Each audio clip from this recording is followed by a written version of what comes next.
Here are today's top stories. The Commission on Elections, or COMELEC, says that the number of senatorial hopefuls have reached the 100th mark on the last day of the filing of certificates of candidacy. Malacanang puts the blame on the Communist Party of the Philippines for the cancellation of peace talks.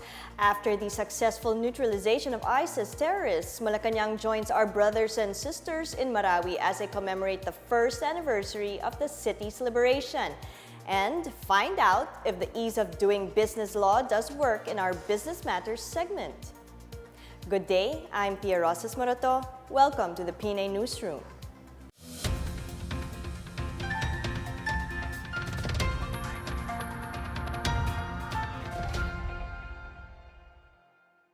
As candidates cram on the last day of filing of the certificates of candidacy, the Commission on Elections, or COMELEC, says that the number of senatorial hopefuls have breached the 100th mark. Rom Dulfo has his story. True Filipino fashion, candidates raced to the COMELEC office in Intramuros to catch the last day of filing of certificates of candidacy. Bacoor City Mayor Lani Mercado filed a COC on behalf of Ramon Bong Revilla Jr., who is running for senator. Revilla is facing charges over the pork barrel scam alongside Jinggoy Estrada and Juan Ponce Enrile, who filed their COCs yesterday. Enrile, who initially filed his candidacy through a representative, showed up at the COMELEC to personally file a new COC. Presidential Advisor Francis Tolentino, who is running for senator under PDP Laban, also filed his candidacy. Senator Sonny Angara is running for a re-election under the Laban ng Demokratikong Pilipino. Former Solicitor General Florin Hilbay arrived at COMELEC with his parents to file his COC for senator. Former presidential spokesperson Harry Roque filed his COC for senator under the People's Reform Party of the late Senator Miriam Defensor Santiago. Former DILG Chief Rafael Alunan III, who is running under the Bagong Bayan Party, came to COMELEC with Senator Richard Gordon.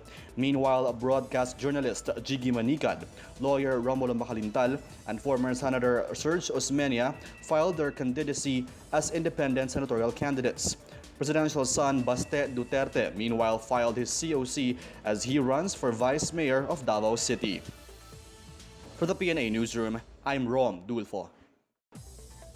Despite efforts of the government to bring back communist rebels to the fold, peace talks have been put on and off. Malacanang puts the blame on the Communist Party of the Philippines for the cancellation of peace talks. CPP founding chairman Jose Maria Sison accused the government's security cluster of opposing the signing of a peace talk document and convincing President Rodrigo Duterte to stop negotiations. But presidential spokesperson Salvador Panelo said Duterte canceled the peace talks because the communists did not show sincerity and commitment. Panelo cited the numerous attacks done by the New People's Army even as the ceasefires are currently in place. He says these instances where the NPA endangered the lives of soldiers and civilians showed they are insincere in pursuing peace. Duterte also cited Sison's demand for a coalition government as another reason for the termination of the peace talks. Panelo, however, says the president is always open to reconciling with the enemies of the state in pursuit of peace. After the successful operation to neutralize the terrorist leadership, Malacanang joins our brothers and sisters in Marawi as they commemorate the first anniversary of the city's liberation. The palace salutes the people who sacrificed their lives in the battle against the city's captors. In a statement, presidential spokesperson Salvador Panelo says that on this day, people must remember to be vigilant and unite in the fight against terrorism. He also says the government vows to do everything to help Marawi rise again. This comes as Task Force Bangon Marawi pushes back the groundbreaking of Marawi's most affected area for rehabilitation from October 17 to the end of the month due to President Duterte's absence. October 17 marks the first anniversary of the liberation of Marawi City from terrorists. In continued efforts to rehabilitate the city, the United States is pouring in an additional 1.35 billion pesos in aid over the next 3 years. U.S. Ambassador Sung Kim says the aid is part of the U.S. Agency for International Development's Marawi Response Project. The project contributes to efforts to improve the economic and social conditions of residents in the area. Kim has also announced the launching of the Empowering Madrasa Educator 2 program, which provides long-term training to madrasa educators and administrators. On October 17, 2017, President Duterte announced that Marawi had been liberated after 5 months of terrorist control. The Department of Social Welfare and Development finds good use for recently seized contraband. And a farmers group issues a challenge to senatorial candidates in the 2019 elections. More on these and other news around the metro from Rom Dulfo. The Department of Social Welfare and Development has accepted bundles of clothing and other smuggled goods from the Bureau of Customs. DSWD Undersecretary Hope Hervilla says the contraband seized by Customs for the past month will be given to families affected by Typhoon Umpong in northern Luzon. The BOC donated over 100 bundles of used clothes and new shoes. The DSWD directed all regional offices to distribute the donated goods immediately. Meanwhile, the PNP and AFP reiterate their vow to ensure peaceful and orderly elections as ordered by President Rodrigo Duterte.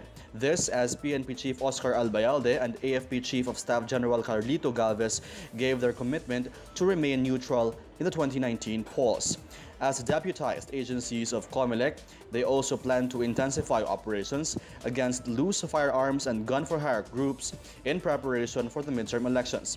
The PNP earlier said they neutralized 82 gun-for-hire syndicate members and 47 private armed groups. The Kilusang Mabubukid ng Pilipinas or KMP urges senatorial candidates to prioritize ways to resolve the country's food problems in their platform.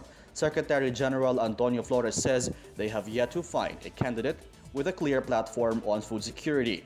This as a recent survey showed, out of more than 12 million Filipinos that rated themselves poor, over 8 million are food poor or suffering from lack of food.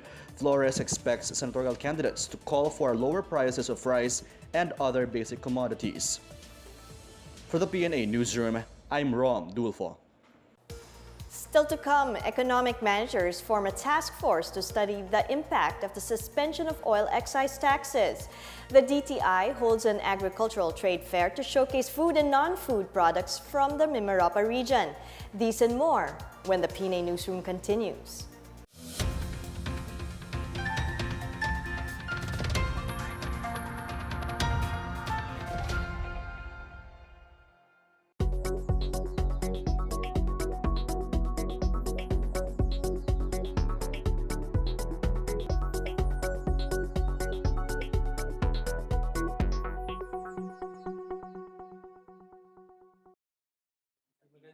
Tanong yan,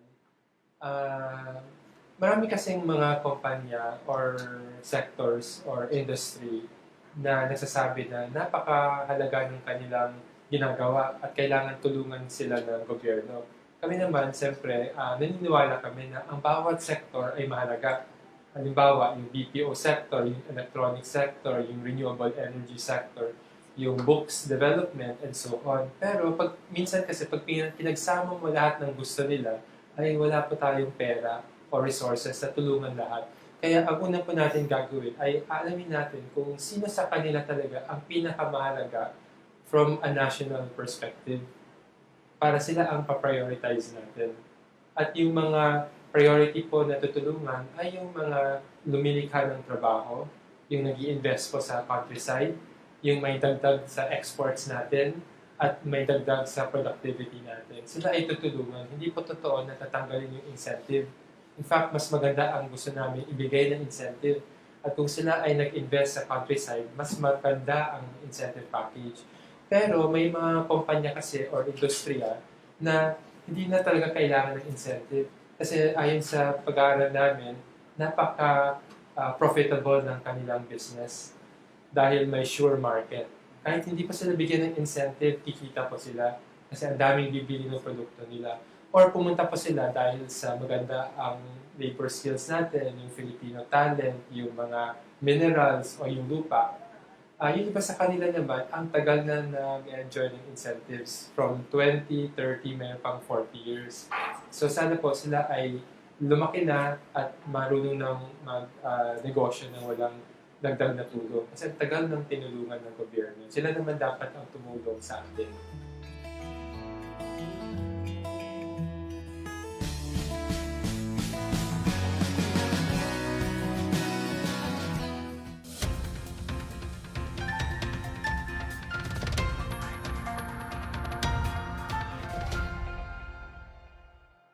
As a part of the efforts to temper inflation, economic managers are forming a task force that will study how government projects will be affected should the second tranche of the oil excise tax be put on hold. Finance Secretary Carlos Dominguez says a task force to be created by the Interagency Development Budget Coordination Committee would assess which items in the budget can be postponed or removed. The possible suspension of the excise tax on oil may cost the government around 41 billion pesos. Budget Secretary Benjamin Diokno anticipates that they will not only need to cut in maintenance and other expenses as build, and social services remain a priority. He says the government also expects to earn more from the imports due to the drop in the value of the peso and through the value-added tax. In an effort to showcase homegrown products from the Mindoro, Marinduque, Romblon, and Palawan region or Mimaropa, the Department of Trade and Industry holds an Agriculture and Tourism Fair beginning Wednesday. Trade Secretary Ramon Lopez invites the public to visit the 2018 Mimaropa Naturally Agri-Trade and Tourism Fair at the SM Megamall Trade Hall to patronize local products from the region. Lopez said that various agencies have converged to help local entrepreneurs and cooperatives from the region with the latest technology in food and non-food processing. Mimaropa is a region known for biodiversity, culture, and traditions and is one of the country's rice granaries and a source of fish products, bananas, arrowroot, cookies, lemons, and marble souvenirs. DTI Mimaropa Director Joel Valera says they will be launching new food products and will also feature bags, baskets, and furniture from the Pambuhay Cooperative whose members come from the Tagbunawa tribe. Valera added that all the exhibitors are the beneficiaries of the DTI Shared Service Delivery Program, which includes training, provision of machinery, and facilitation of licenses from the Food and Drug Administration for local manufacturers. The Mimaropa Naturally Fair runs until Sunday, October 21.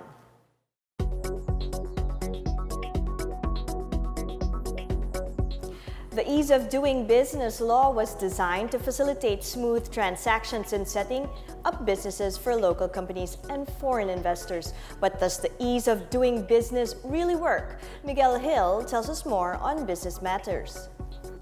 Welcome to Business Matters. Today we have with us the Chairman Emeritus of the Philippine Chamber of Commerce and Industry, Mr. Francis Chua, to discuss the ease of doing business in the Philippines today and what the business sector proposes in order to mitigate the effects of inflation.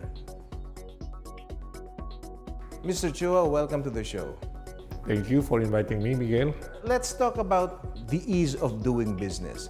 Is it easy to set up and operate a business in the Philippines given the regulatory regime? If you are talking about the issue of setting up a business, it's very easy, especially on DTI. They really go out of the way, and if you just make application, I would say with DTI, within the same day, you could get a business permit.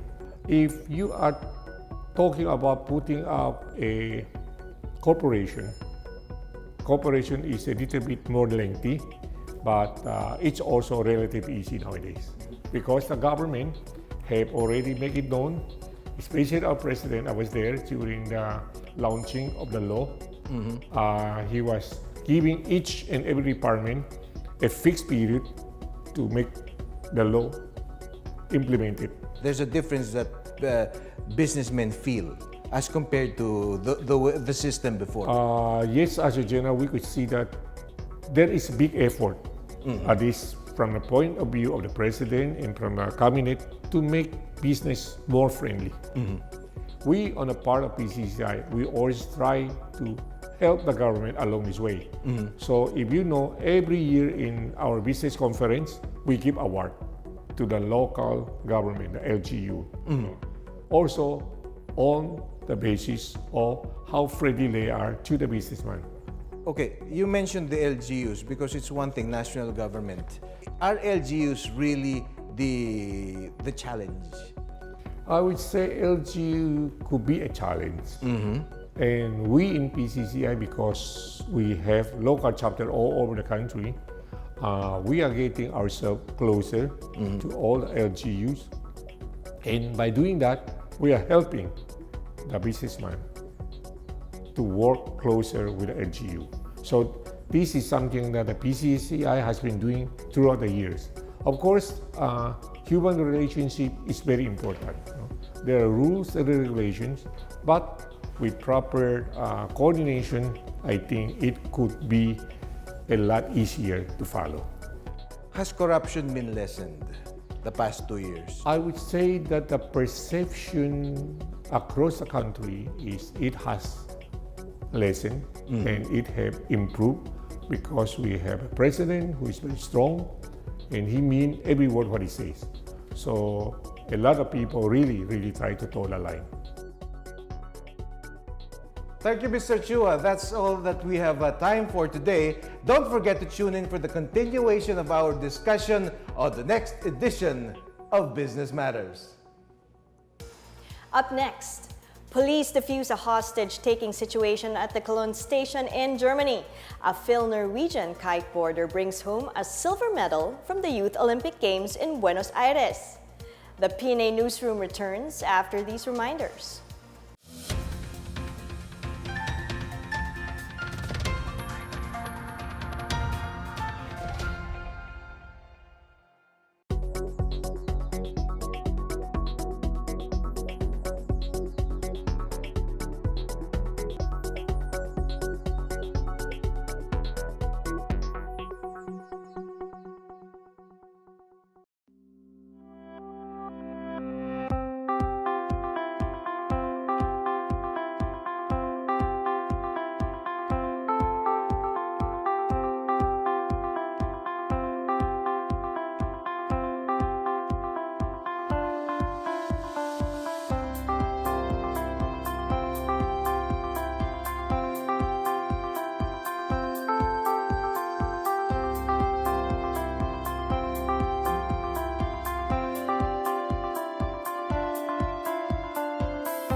Expecting mothers spend a day of pampering and learning at the Buntis Congress in Romblon.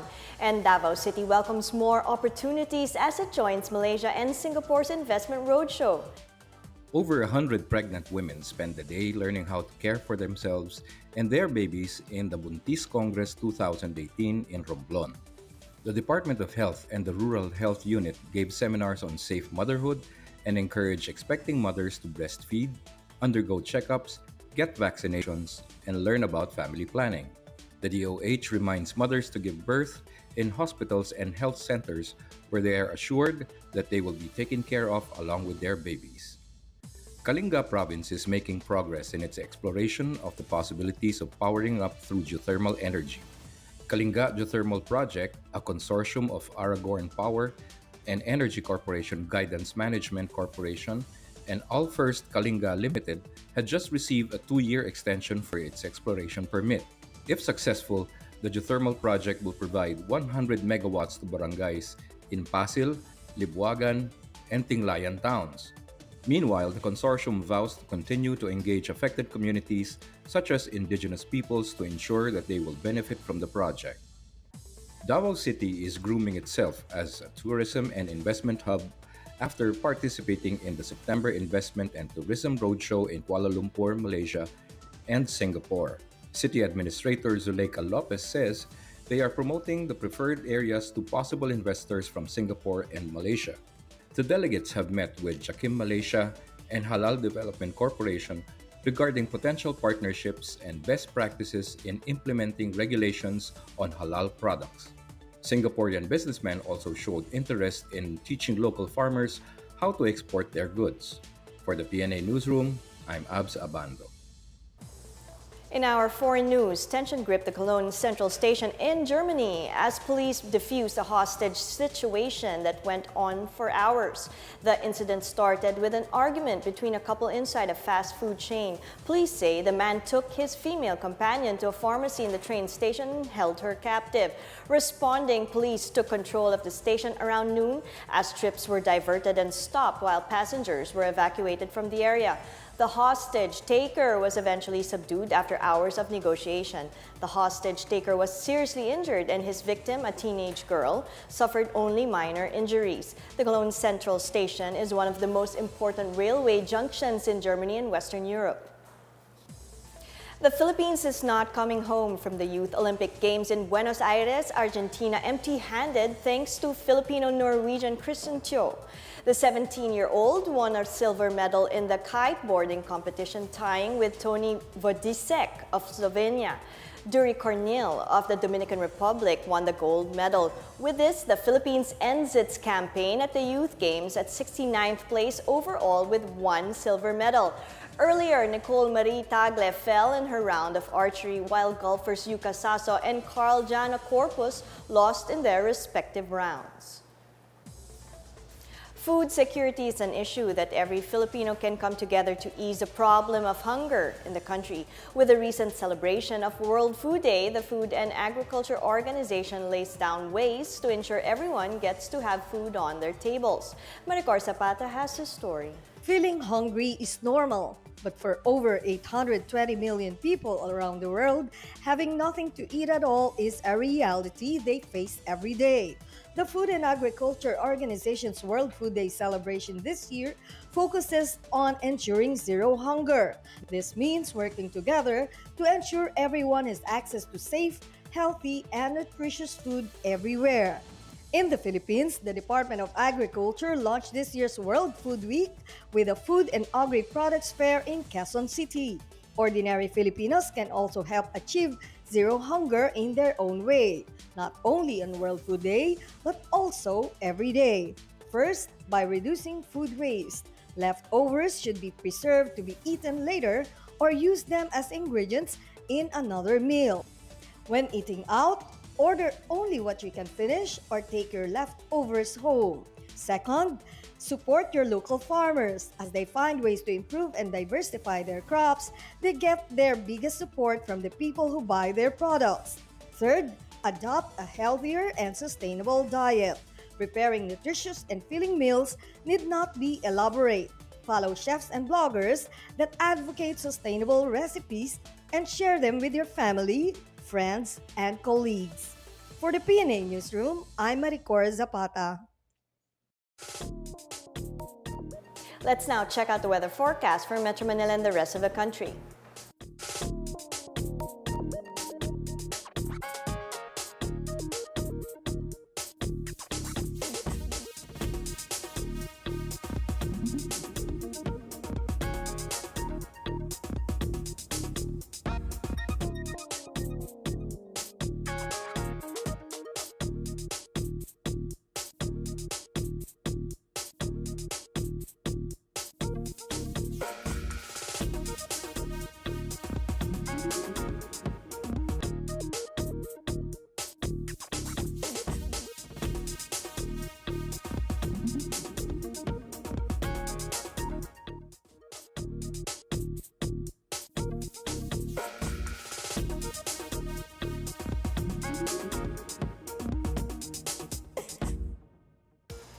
Here's another look at today's top stories. The Commission on Elections, or COMELEC, says that the number of senatorial hopefuls have breached the 100th mark on the last day of the filing of certificates of candidacy.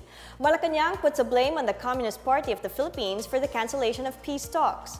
After the successful neutralization of ISIS terrorists, Malacanang joins our brothers and sisters in Marawi as they commemorate the first anniversary of the city's liberation. And find out if the ease of doing business law does work in our Business Matters segment. Thank you for watching another edition of the PNA Newsroom. To check out these and other stories, visit the PNA website or follow the Philippine News Agency on Facebook and Twitter.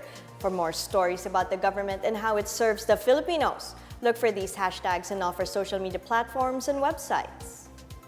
And that's your daily dose of the latest news and information that you need to know from the PNA Newsroom. I'm Pia Rosas Morato. Good day.